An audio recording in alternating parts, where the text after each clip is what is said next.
Hey guys, I'm here once again to tell you what my favorite 5 albums for the month of April, this time around for the month of April, are. Now, keeping in mind, I'm only putting on this list albums that I reviewed throughout the month. So if there's an album that I didn't review, is not going to make the cut. I think that's an important thing to keep in mind because I get asked all the time, why didn't this album make the list? Why didn't this album make the list? Well, I didn't review them on the channel, so if I didn't review them, they're not going to be here. This is just my top 5 favorite albums that I reviewed. And I always go by chronological order, not necessarily any other specific order of my least favorite to my most favorite. So, starting off with Korpiklaani, Rankarumpu, out April 5th on Nuclear Blast.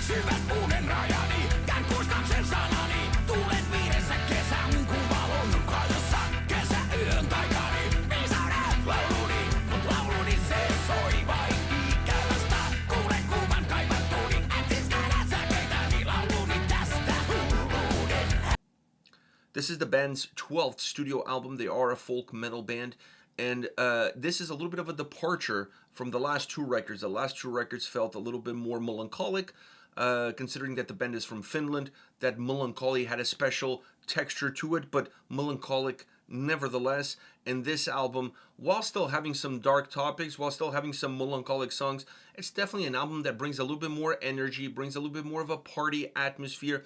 It probably blends the 2 different worlds of Korpiklaani, the party world of Korpiklaani, and then the world that we've seen across the last 2 previous albums.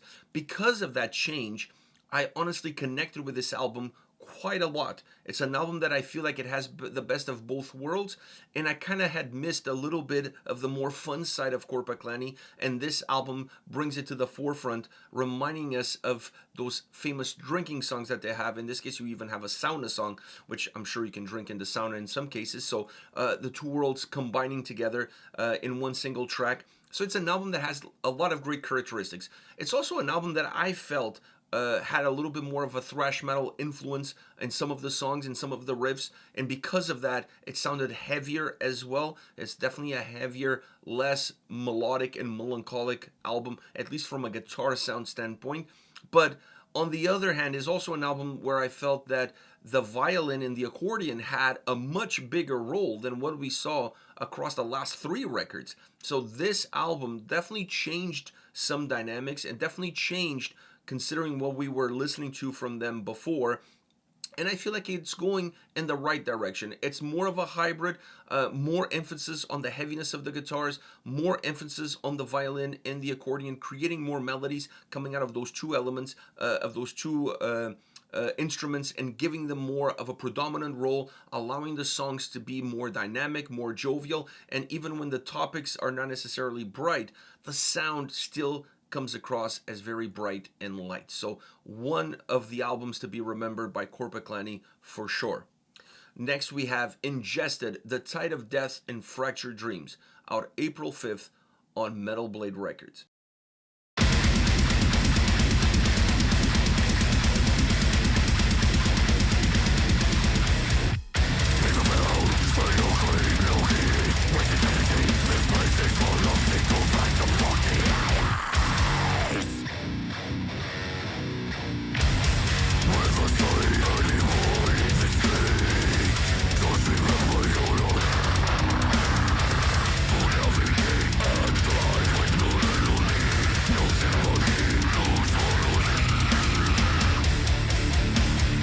This is the band's 8th studio album. They are a death metal band, and I would go as far as to say that this is their best record to date. Definitely the one easier to process and easier to digest.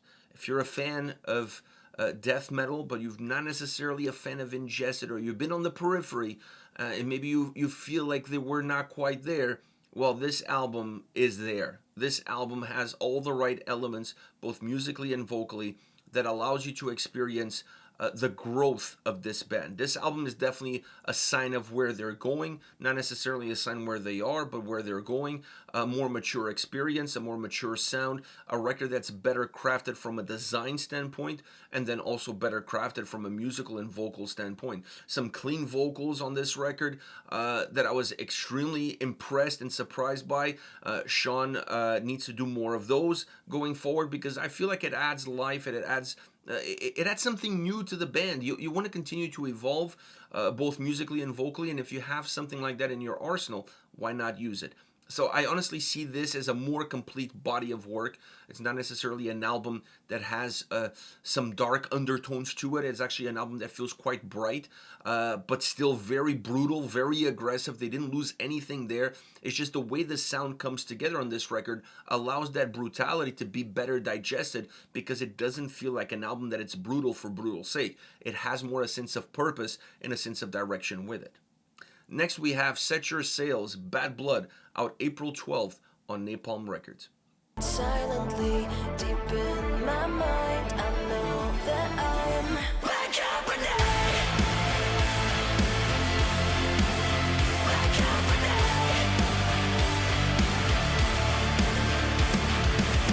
This kid I cannot leave out of the same way. When I'm alone, bad company.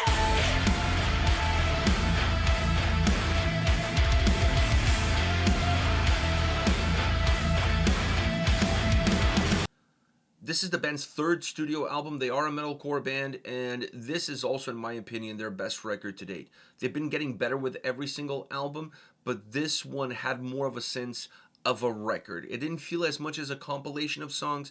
It didn't feel like the tracks were very separated from one another. It didn't feel like I had to walk a long distance between songs as I'm listening to the album. There was more of a natural flow in this record, in the sound of this record, as you're progressing from song to song. It's an album that has incredible intensity, still very emotionally driven, as the previous one was. This record doesn't really slow down from that perspective, but it gives you a different side of things, or a different angle of things. It's an album that keeps keeps the evolution going. And if the previous album opened a door, this record is what's beyond that door. So there is a connection between the two albums, but this one, like I said, it feels more like a complete body of work where you can see the beginning, middle, and end. And because you can see the beginning, middle, and end, it's easier for you to dive deep into the record and really enjoy the experience of listening through it. Next, we have Tear with Battle Ballads, out April 12 on Metal Blade Records.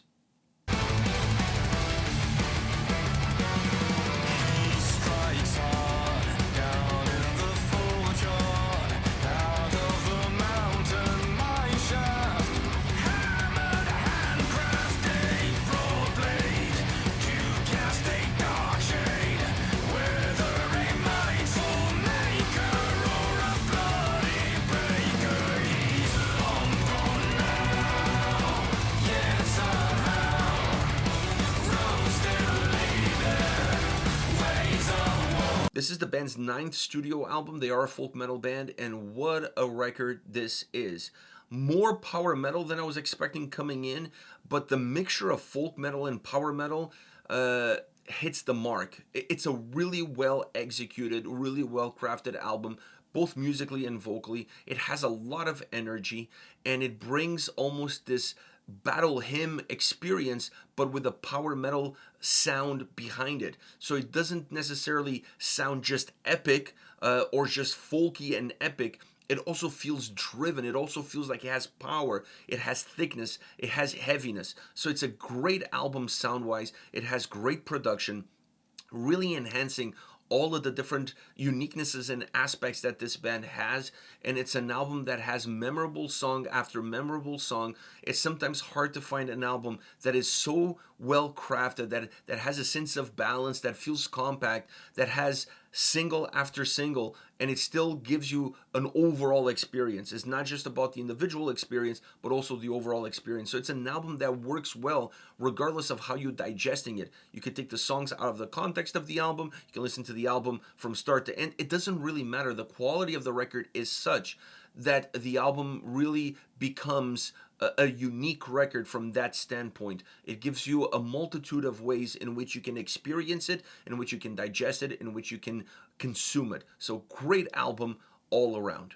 Last but definitely not least, Imminence with The Black, out April 12 on Believe.